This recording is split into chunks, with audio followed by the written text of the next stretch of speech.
Ladies and gentlemen, welcome to the premiere episode of LA Chronicles, the Graff game. I'm your host, The Giver, and today I got a banger for you guys. My guest here is a founding member of CDP, Crime Does Pay. He has a multi-generational legacy spanning over 3 decades. Please help me in welcoming City from CDP. Yeah, what up, man? It just make me feel old, but it's all good. It's all good. It's all right, 3 man. decades, man. That sounds like a lot. We're about the same age, it's all good. We're It's good. all We're still good, here. brother. We're still Good here. to have you in the studio, man. Yeah. So, before we get into the actual interview, I want to talk to you about the resurgence of CDP. All right. Yeah. Because I think for a few years you guys were laying a little low for a while. Is that an accurate statement? Yeah. I think like anyone, you go through different, it's life, right? Give you different, what's the word I'm trying to get? Like, different times where, you just have to step back for a little bit, And I stepped up for a little bit, backed up a little bit, and we're back now, In full effect, in huh? full effect. And I think one of the biggest reasons is like my boy Chasm passed away, Mm-hmm. and honestly, we didn't have a spot to go paint. You know what I mean? Mm-hmm. And we had to do it at my house, and then and it was cool. We all the homies got together and did a rest in peace Chasm, Yeah. and then from there, it just like. I decided like, hey, I need to go back out there, Mm-hmm. and we started getting new recruits, new guys, some of the old school cats coming back out, and we're back in it. You know what I mean? Yeah. So would you say that was the impetus, man, for you guys to get back together and get it back out in the field? Is a homie passed away? Yeah, you know what? That's what pushed me, especially like me and. Where I saw the crew at, I had, like I said, I had stepped away, Mm-hmm. and I didn't like where it was at. Yeah. And my kids are all grown up now, and I'm like, you know what, it's time. The old lady gave me the right away, and Mm-hmm.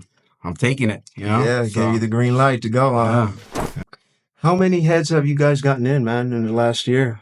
Because it seems like I'm starting to see new names. Representing the crew. Yeah, we got a few names out there. Cinco was already part of it. He was mainly the one putting it up. Mm-hmm. Since then, we got in a few more heads. We got Alvis, JR57, Mm-hmm. R10, B9, Reveal. Am I missing anyone? I think that's a few of the guys that we've so far gotten in, Like in the last year? No, in the last few months, like I said, we just, I think we kind of got back in the game last September, and since then we just kind of been hitting it hard again. Yeah, because every time I'm on my phone, I'm seeing like a new painting expedition. I'm like, damn, man, do you guys ever even sleep anymore? Hey, you got those new young cats, they could do it, Yeah.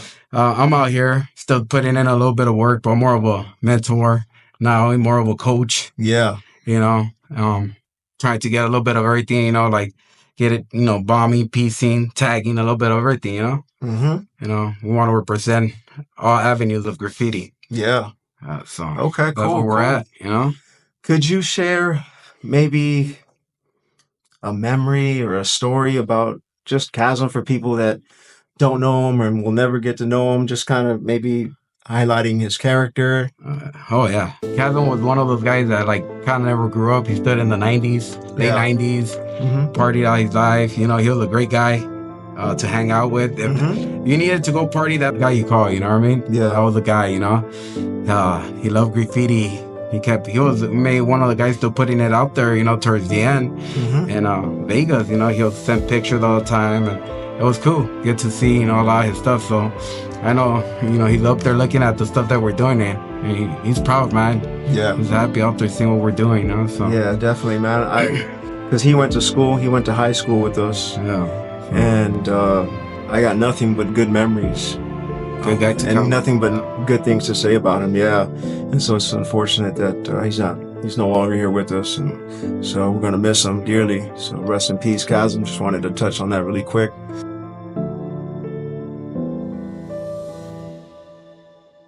Let's take it back, man, from your child. Take it back to your childhood. What's home base? The city, man. What do you call home?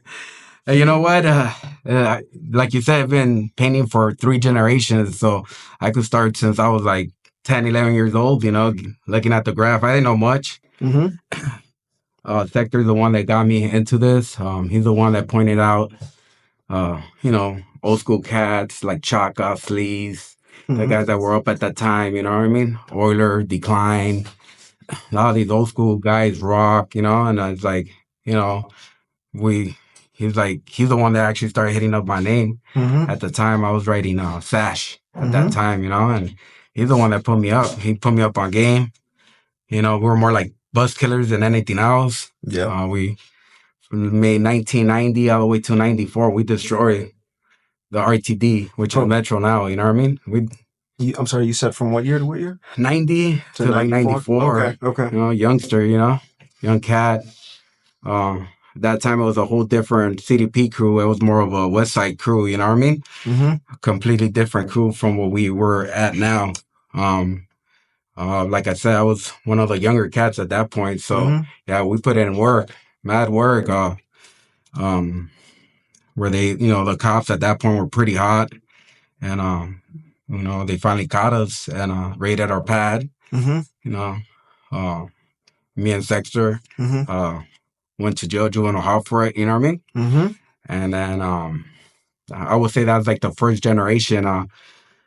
When I got released, by then we're at Watts, and that's where where'd you guys where were you guys at? Where were you living at when you guys got raided?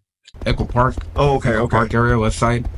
Yeah, all that area, Silver Lake, Hollywood. That was like our downtown. That was our prime, graffiti. Like the buses that we'll kill was like the 10, the 11, the 1, 2, 3, 4, I think.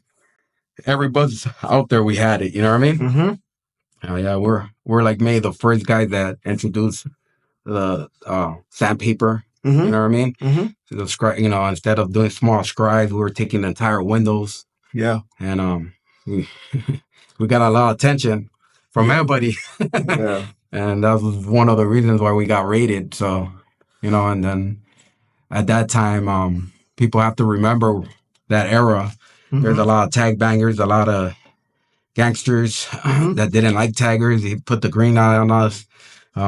Big meeting in the mid 1990s, 94, and had 2 choices. You either stop writing or get into a gang or turn your crew into a gang. So a lot of crews disappear around that time. And did you guys get pressured by any? Oh yeah. A lot of the homies are from Diamond Street. Okay. Mostly like I would say about over 20 guys. Wow, that turned into gangsters from. Wow. Yeah, at one point they thought we were like a clique, you know what I mean? But it was always love for Graff, so. Okay. So that'll be the first part of, I guess, my youngerhood of Graff, you know what I mean? And then we started back in Watts, dude, and fucking. At what age did you move from Echo Park to Watts? I want to say I was like 14 at the time. I was still young. I was still young. Late 1994. Okay, cool. So you're coming from Echo Park, and that was in the early 90s. So I grew up in Watts. I'm not familiar, or I wasn't familiar with like the demographics of Echo Park. Yeah. In that era, what was the demographics like? It was, you know what?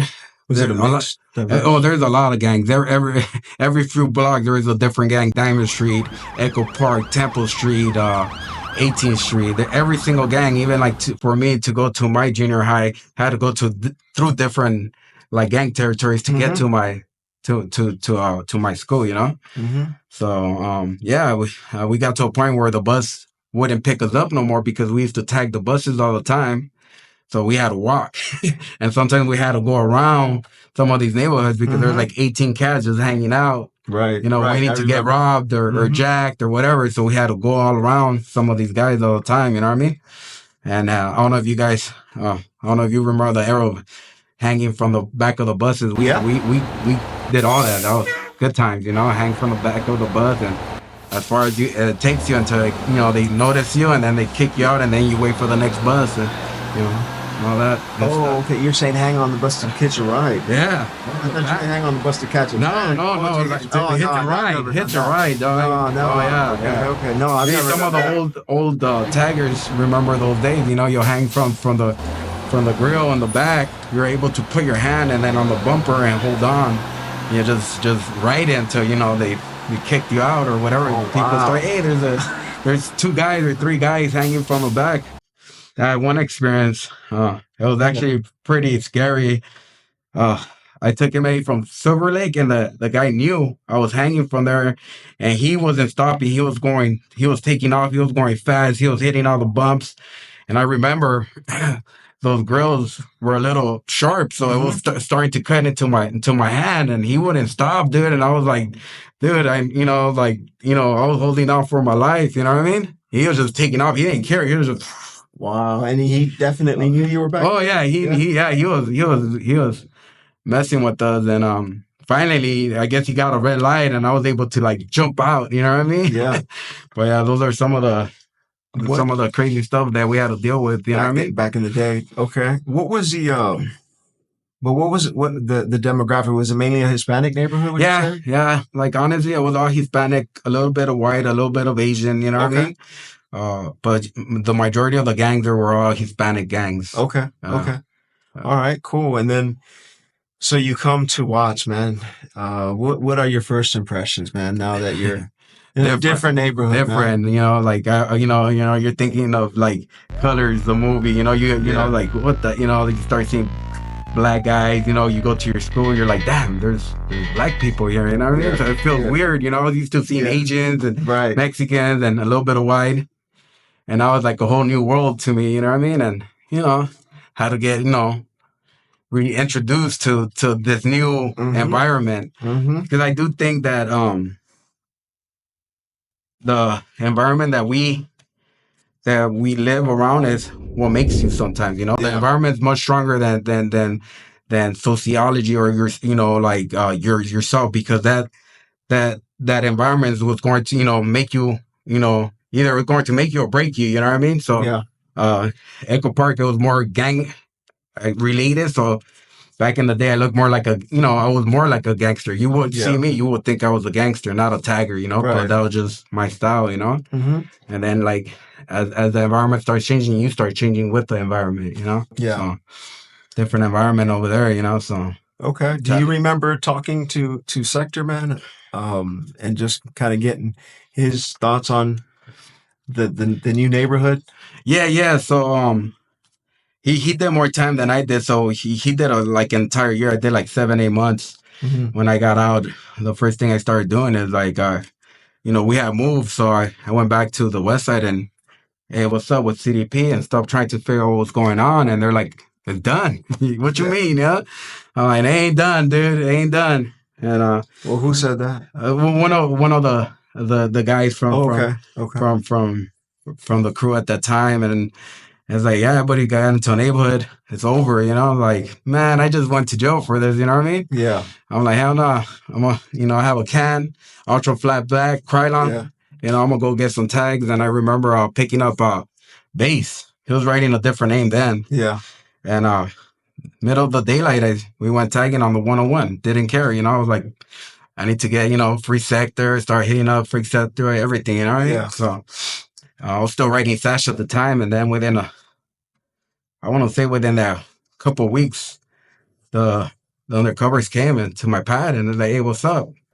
Like, I see, you want to get busted again or what? So they kind of punked me into changing my name or just giving up graffiti. So I had to change my name, and that's when the city got introduced, Okay, so they raided your house in 94. In 94, yeah. Okay. And so we'll show the pictures, and in one of the pictures, it shows your dad, I think, with the police officer or the undercover.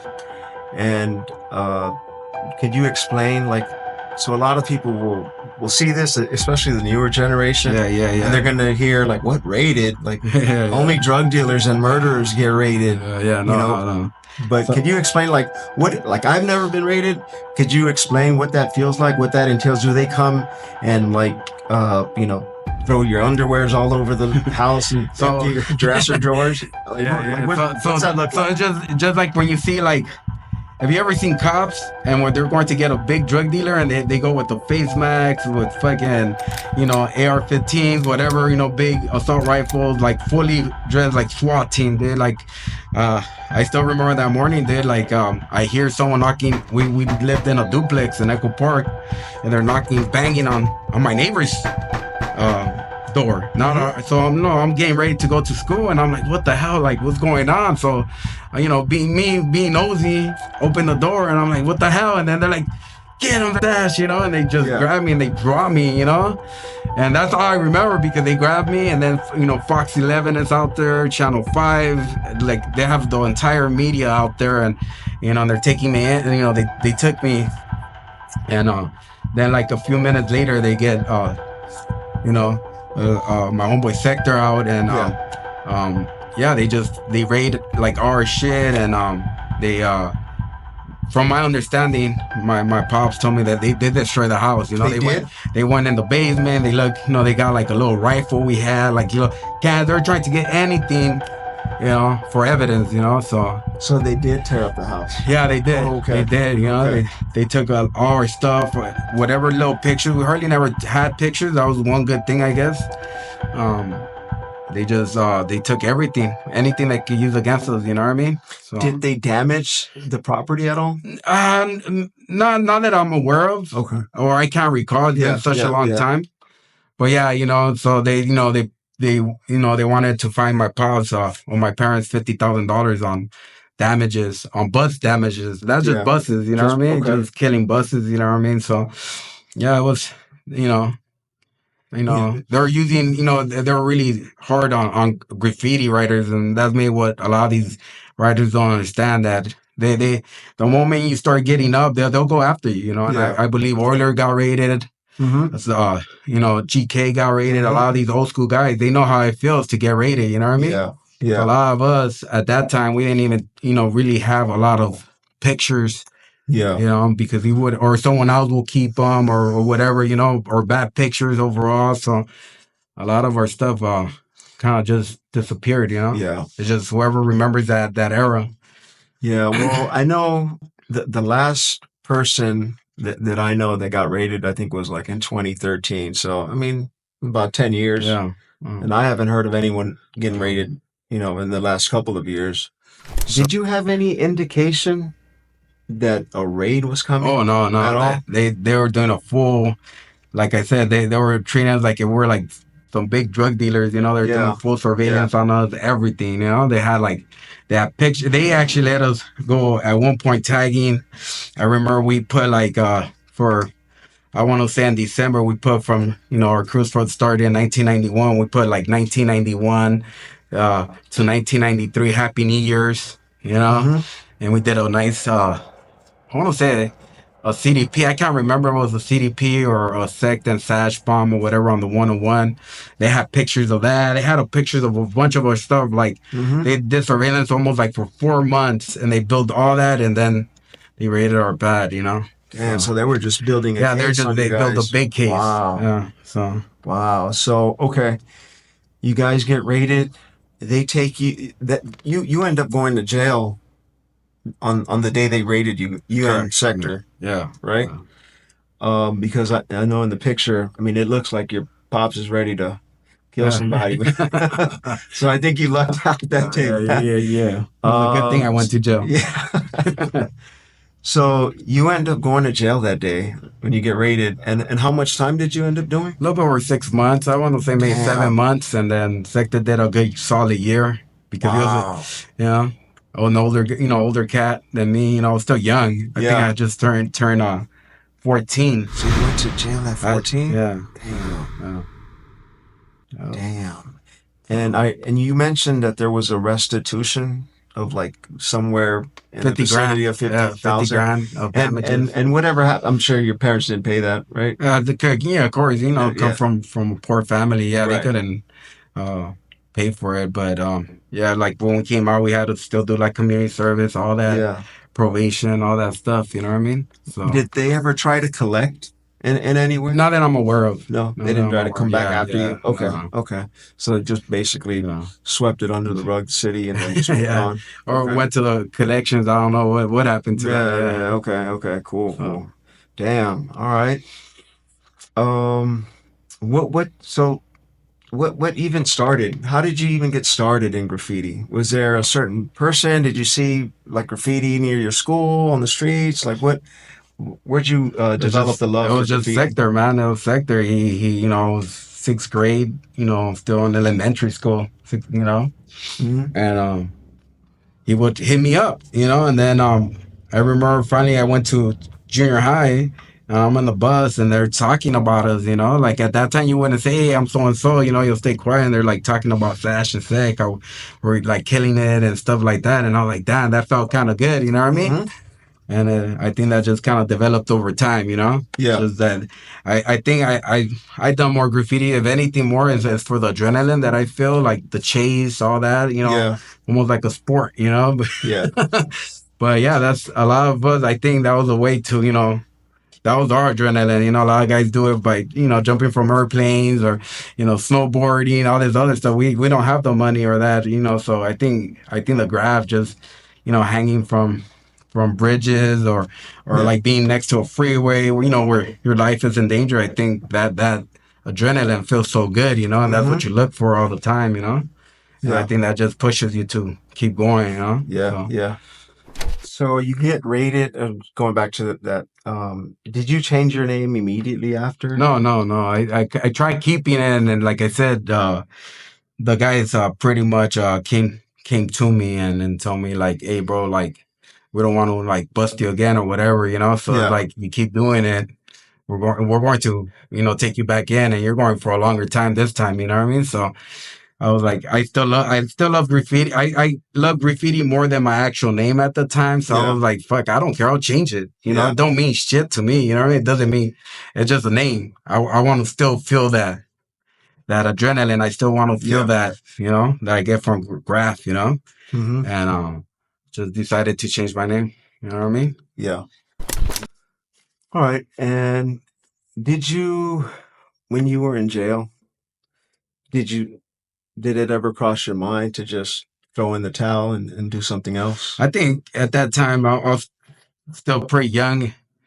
I don't know about naive, but more like that thug life kind of, Yeah. didn't care, like, that's, you're thinking of like, dude, I was actually sketching more and trying to get better at my skills, like I want to go and get more into bombing. I want to do this. I want to, so I think, you have all this time in there for you to like sketch. Hmm. So, you're like sketching your name and doing little characters and, doing your stuff. So no, it never crossed my mind. I was, No, I was never. ready. I was ready to go back out and keep So painting, didn't deter you at all?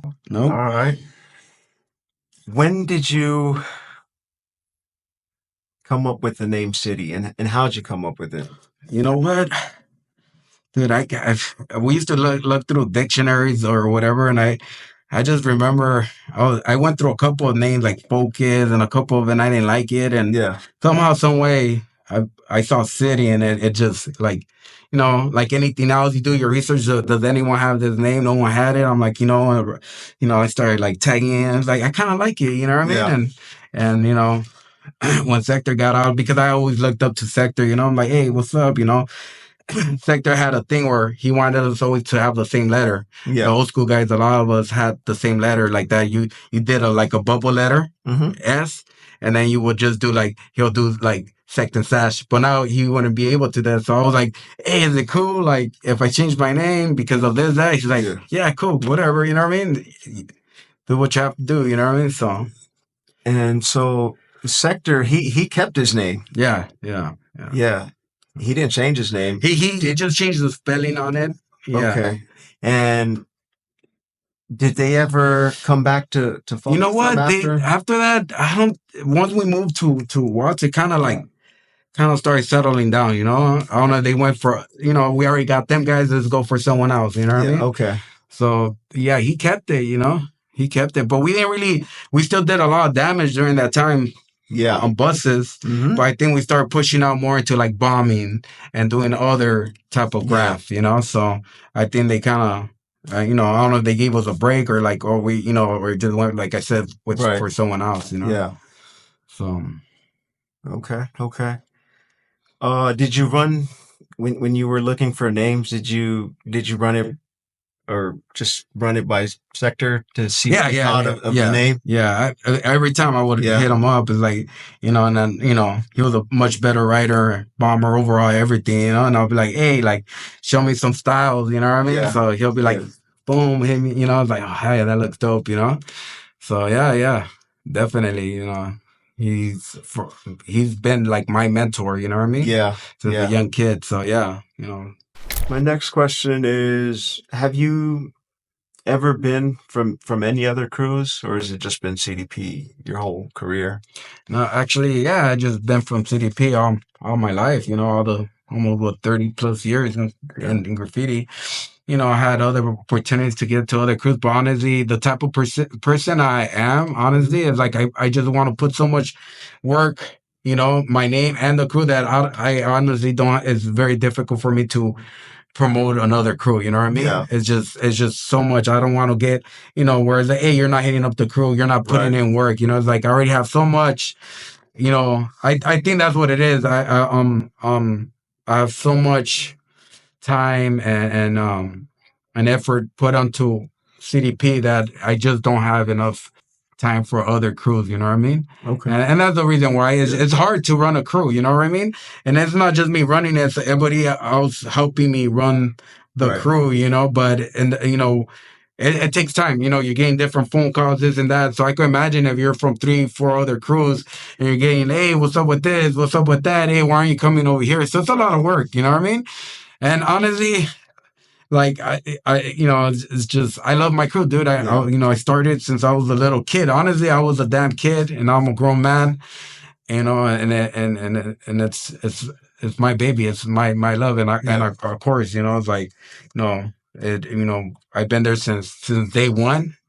You know what I mean? And I'm still here. And And so you said you were asked to join other crews in the past? Yeah, I've been asked multiple times to get into crews, and I they've invited me to their meetings and stuff like that, and I gone. Yeah. But then like I kind of like when all the shit kind of starts getting serious, I kind of like back away. Yeah. And that was the reason why it's like, dude, I already have so much, you know what I mean? Yeah. And like I said, I don't have a problem other people getting into different crews because that's the way you connect, you know what I mean? And I see it now, you know what I mean? And a lot of my crew members are from different crews, and it's okay because it's a bigger family, you know what I mean? Yeah. So, but I've always said, I don't need to be from your crew to paint with you, you know what I mean? And that's what I like. I could go painting with other guys, and only because I'm painting that certain time with you doesn't mean, oh, I want to get in your crew now, you know what I mean? But like, and that was just it, to me, it's just, I'm that guy that like, I'm going to put so much weight on me that if I do it to another crew, I won't be able to do that. Yeah. And I don't want to put myself in those shoes and say, hey, bro, I can't produce, you know what I mean? I need to produce, so that's the reason why I just been all my life just CDP, you know what I mean? How did your parents find out that you guys were involved? They knew. Graffiti? They knew all the time. I used to get my ass whooped for doing graff. A quick little story. Maybe I want to say I was maybe around 13. So again, the 101 was near our house, so we're like, we're trying to do all the crazier stuff. So I remember a sector was holding me from my feet. I was young, skinny cat, you know what I mean? So he's holding me from my feet, and I'm like getting a tag, like on Temple off 101 off the bridge like that. You could see it off the Temple Street, and CHP rolled up on us, and we couldn't run because he's like holding me from the legs and stuff. You know what I mean? So wait, he's holding you from your ankles? Yeah. He's literally holding me up, and I'm getting a tag. And you're hanging? Yeah, hanging, getting my tag, and we get caught up. We have that thug mentality. So when the cops got there, they're like, "Oh, we're taking you to jail." All this, and we're like, "Man, take me to jail. I don't give a fuck. Do whatever you want to do, dog. Just take me in." And then they're still remember. It's like, "Hey, do you have a dad?" I remember the cop telling me, like, "Yeah, I have a fucking dad. Why?"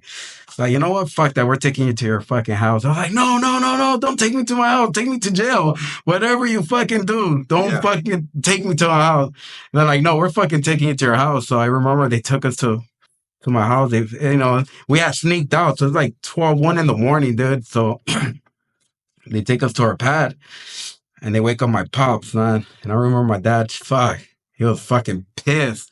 And he's like, hey, we just caught your kids tagging, they're hanging from this, and I remember right there and then my dad went and got his belt and just started, he started whooping my ass really, really bad, dude. Like he just started like fucking beating me up right there, and I just remember the cops just laughing, dude, and just like having a good time. It's like, yeah, that's what you get, motherfucker, and they just walked laughing, dude. It's Wow. Like, yeah, so yeah, my pops knew that.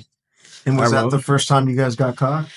Yeah, that was one of those times. So like, I remember my pop would always like, every time we'll come home late, he'll like, let me see your hands, and like we had to do this and see if we had any paint on us, you know what I mean? At that time, I don't know why we weren't using gloves, but we had like thinner, and we would like use thinner to clean our hands and stuff like that. Mm-hmm. But yeah, like every time it would come late, he was like, boom, let me see your hands, you know what I mean? Make sure. Wow. But. And what did your mom say? My mom was always, she was never that type, she was always like, just stop, it's not good, you know what I mean? So you just kind of you had in the back of your head, but you're like, yeah, whatever, Yeah. But, yeah, my pops was, he gave us a lot of ass whoopings, you know what I mean? Over Graff? Over Graff, yeah. When you guys got out of jail from the raid, what did your parents say, like, when you guys got out? Like learn from it, stop doing what you're doing, you don't want to end up in jail again and all that, like anyone else, they're happy to see it, but at the same time, they're giving you advice, you know what I mean?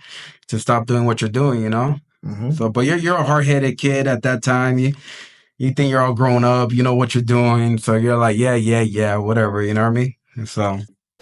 All right, man. Have you had any crazy spots, man, where either you got chased out of or just some crazy wild things happen? Yeah, actually, I have a few.